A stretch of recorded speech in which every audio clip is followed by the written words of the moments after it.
पाकिस्तान अधिकृत कश्मीर में जनाक्रोश, बलूचिस्तान में तेज होता विद्रोह, खैबर पख्तूनख्वा में टीटीपी के हमले और अफगानिस्तान सीमा पर तनाव। सवाल ये उठ रहा है कि क्या पाकिस्तान की सेना पहली बार एक साथ इतने मोर्चों पर घिर गई है और अब आगे पाकिस्तान में पीओके में बलूचिस्तान में होने क्या जा रहा है। नमस्कार, मैं हूं आकांक्षा और आप देख रहे हैं न्यूज़ 18 का डिजिटल प्लेटफॉर्म। पाकिस्तान इन दिनों ऐसे दौर से गुजर रहा है जहां हर तरफ से संकट उसके दरवाजे पर दस्तक दिखाई देता दे रहा है। एक तरफ उसके कब्जे वाले कश्मीर यानी कि पीओके में लगातार विरोध प्रदर्शन हो रहे हैं, दूसरी तरफ बलूचिस्तान में बलोच आर्मी के हमले पहले से ज्यादा तेज हो चुके हैं। उत्तर पश्चिम में खैबर पख्तूनख्वा में तहरीक तालिबान पाकिस्तान लगातार सुरक्षा बलों को निशाना बना रहा है, जबकि अफगानिस्तान सीमा पर भी तनाव कम होने का नाम नहीं ले रहा है। यही वजह है कि पाकिस्तान के सेना प्रमुख फील्ड मार्शल आसिम मुनीर के सामने अब सिर्फ एक सुरक्षा चुनौती नहीं बल्कि कई फ्रंट पर संकट खड़ा है। सबसे बड़ा सवाल यही है कि क्या पाकिस्तान की सेना एक साथ इतने फ्रंट संभाल पाएगी या फिर ये मुनीर के लिए किसी बड़े एंड गेम की शुरुआत साबित हो सकता है। पाकिस्तान के कब्जे वाले कश्मीर में पैदा हुआ संकट उसके लिए नई चुनौती बनता जा रहा है। हालिया विवाद की शुरुआत उस समय हुई जब पीओके की सुप्रीम कोर्ट ने विधानसभा में 12 आरक्षित शरणार्थी सीटों को बरकरार रखने का फैसला दिया। इसके बाद विरोध प्रदर्शन तेज हो गए। प्रदर्शनकारियों का कहना है कि ये सिर्फ संवैधानिक विवाद नहीं है बल्कि इसके पीछे सालों की नाराजगी भी है। महंगी बिजली, आटे की कमी, विकास और राजनीतिक अधिकारों को लेकर लोगों की नाराजगी लगातार बढ़ रही है। हालात को नियंत्रित करने के लिए पाकिस्तान प्रशासन ने जॉइंट एक्शन कमेटी के नेताओं को गिरफ्तार किया, संगठन पर प्रतिबंध लगाए, इंटरनेट सेवाएं बंद कर दी गई और 16,000 से ज्यादा सुरक्षा कर्मियों की तैनाती करनी पड़ी। और रिपोर्ट्स के मुताबिक झड़पों में 20 से ज्यादा लोगों की मौत की बात भी सामने आई, जबकि प्रदर्शनकारियों ने मुजफ्फराबाद की तरफ लंबे मार्च का ऐलान कर दिया। और एक्सपर्ट्स का भी कहना है कि पहले पीओके में प्रदर्शन खासतौर से बिजली, महंगाई और स्थानीय प्रशासन जैसे मुद्दों तक सीमित थे, लेकिन अब कुछ समूह पाकिस्तान से ज्यादा स्वतंत्रता की मांग भी उठाने लगे हैं। बलूचिस्तान में संकट क्यों बढ़ रहा है, ये भी आपको समझाते हैं। पाकिस्तान के बलूचिस्तान में कई अलग अलग मुद्दों को लेकर लगातार विरोध प्रदर्शन हो रहे हैं। सबसे बड़ा कारण पानी का गंभीर संकट, कथित जबरन गुमशुदगी और बढ़ती हिंसा है। कई इलाकों में लोग पानी की कमी और सरकारी लापरवाही के खिलाफ सड़कों पर उतरे हैं। वही बलोच यकजहती कमेटी के नेतृत्व में लापता लोगों के परिजन अपने रिश्तेदारों की बरामदगी की मांग को लेकर भी प्रदर्शन कर रहे हैं। इसके अलावा हालिया हथियारबंद समूहों के हमले में पुलिस और सुरक्षा बलों के जवानों की मौत के बाद उनके परिजन भी बेहतर सुरक्षा और न्याय की मांग करते हुए विरोध कर रहे हैं। बलूचिस्तान लंबे समय से पाकिस्तान के सबसे संवेदनशील इलाकों में रहा है, लेकिन पिछले कुछ सालों में हालात तेजी से बिगड़े हैं। रणनीतिक मामलों के जानकारों का भी दावा है कि पाकिस्तान सरकार का नियंत्रण अब सिर्फ बड़े शहरों तक सीमित होता जा रहा है, जबकि ग्रामीण इलाकों में हथियारबंद समूहों की एक्टिविटी लगातार बढ़ती जा रही है। रिपोर्ट्स के मुताबिक बलूच विद्रोही लगातार सैन्य काफिलों, राजमार्गों और सिक्योरिटी इंफ्रास्ट्रक्चर पर हमले कर रहे हैं।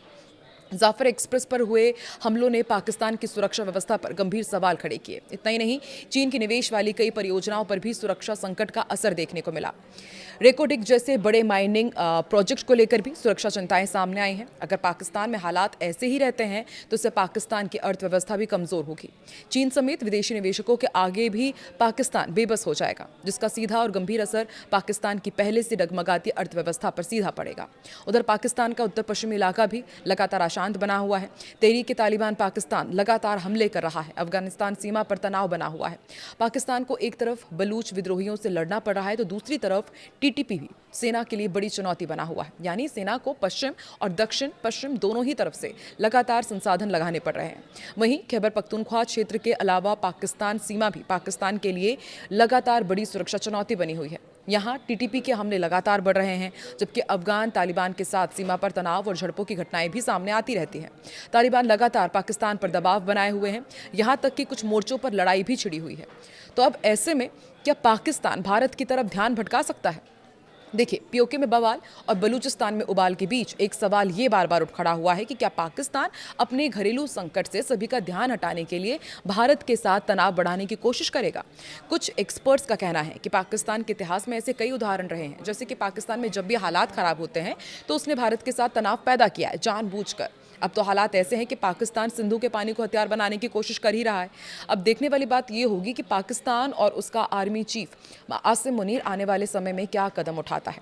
पाकिस्तान के कब्जे वाले जम्मू कश्मीर यानी कि POJK में जारी आंदोलन के बीच एक बड़ा विवाद सामने आया। जॉइंट अवामी एक्शन कमेटी ने 15 जुलाई को दावा किया था कि पाकिस्तान के फील्ड मार्शल असीम मुनीर ने ओवरसीज पाकिस्तानी फाउंडेशन के चेयरमैन सैयद कमर रजा को अपना विशेष प्रतिनिधि बनाकर बातचीत के लिए भेजा था।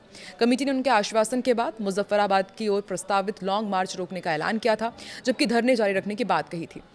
इसी बीच POJK के कानून मंत्री अकील मलिक ने एक टीवी इंटरव्यू में यह कह दिया कि अवामी एक्शन कमेटी के साथ सरकार की कोई बातचीत ही नहीं चल रही है और असीम मुनीर ने भी किसी को वार्ता के लिए नहीं भेजा है। इससे आंदोलनकारियों के बीच नाराजगी और भ्रम की स्थिति और बढ़ गई।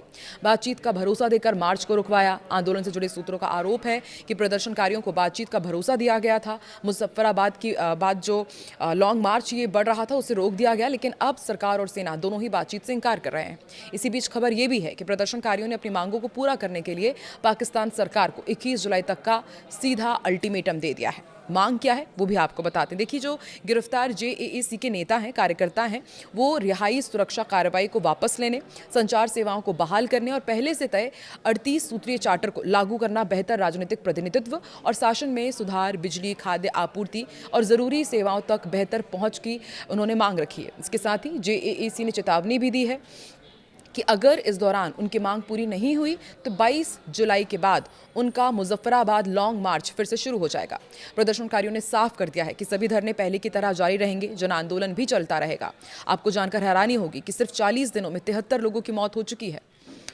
लगातार पाकिस्तान के खिलाफ भारी विरोध प्रदर्शन चल रहे हैं। 73 लोगों की मौत हुई। ये भी आरोप लगाया गया कि पाकिस्तान रेंजर्स अब भी 57 शवों को उनके परिजनों को नहीं सौंप चुके हैं।